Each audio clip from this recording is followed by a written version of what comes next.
রাত্রে ওদের খাবার পানি সব বের করে রাখছি। আমি সব সময় রাখি। তো আজকে ওদের দিব হইছে সব ফুড। সব ফুডে এখানে আছে গম, সবুজ মুগ, ভুট্টা ভাঙা, এখানে আছে সিদ্ধ ডিম। ওইগুলাও কিন্তু সিদ্ধ করা, ওইগুলা আপনাদের রাত্রে ভিজায় রাখছি, সকালে সিদ্ধ করছি।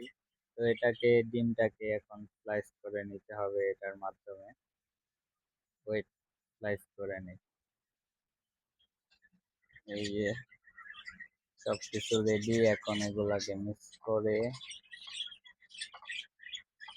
পাখিকে দিয়ে দিতে হবে।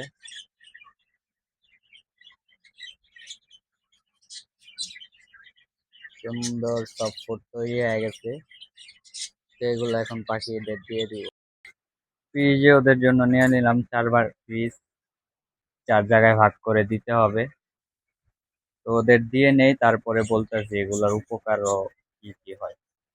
সফট ফুডটা হইতাছে নরম খাবার, যেহেতু সিড মিক্স শক্ত দানাদার খাবার, ওদের খাইতে সমস্যা হয়। সফট ফুডটা খাইতে তেমন সমস্যা হয় না, নরম খাবার, ওরা খুব মজা করে খায় এবং এটার থেকে ওদের পুষ্টি পায়।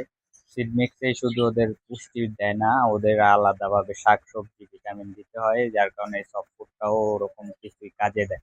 আর ডিম বাচ্চা ভালো করার জন্য সফট ফুড অবশ্যই সপ্তাহে 2 থেকে 3 দিন দেওয়া অবশ্যই প্রয়োজন। ডিম যখন দিবে, ডিমটাও শক্তি পাবে এবং পাখিগুলো সুস্থ সবল থাকবে, মোটা তাজা থাকবে, পাখি শুকায় যাবে না। যাদের পাখি শুকায় যায় তারা এই সফট ফুড দিতে পারেন সপ্তাহে 2 থেকে 3 দিন।